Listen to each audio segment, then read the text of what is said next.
Shri Swami Samarth. 15 April. जग म्हणतं स्वामी गेले, पण आम्ही म्हणतो स्वामी अधिक जवळ आले. पुण्यतिथी म्हणजे दुःख नव्हे, तर स्वामींच्या चैतन्यात विलीन होण्याचा सोहळा. मग या दिवशी कोणती सेवा त्यांना खरोखर आनंद देईल? या दिवशी शक्य असेल तर थोडा वेळ मौन पाळा.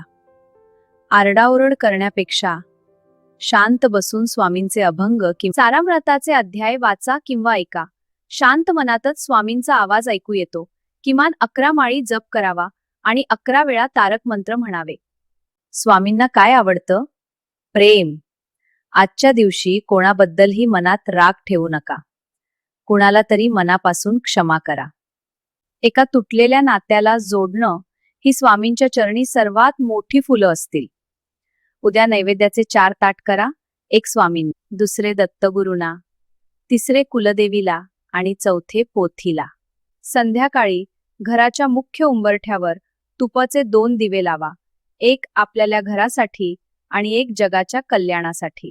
तो प्रकाश तुमच्या जीवनातील अंधार नक्कीच दूर करेल. उद्या एक छोटासा पण कडक संकल्प करा. मी उद्यापासून रोज किमान 10 मिनिटे स्वामींची सेवा करेन. हा शब्दांचा शब्द स्वामींना खूप आवडतो. स्वामी कुठेही गेलेले नाहीत. ते तुमच्या श्रद्धेत आहेत, तुमच्या सेवेत आहेत. या पुण्यतिथीला तुमचं मन स्वामींचं मंदिर बनवा. स्वामींच्या तुमच्या आयुष्यातील एका प्रचितीबद्दल कमेंटमध्ये सांगा. वाचायला आम्हाला नक्कीच आवडेल. होवन.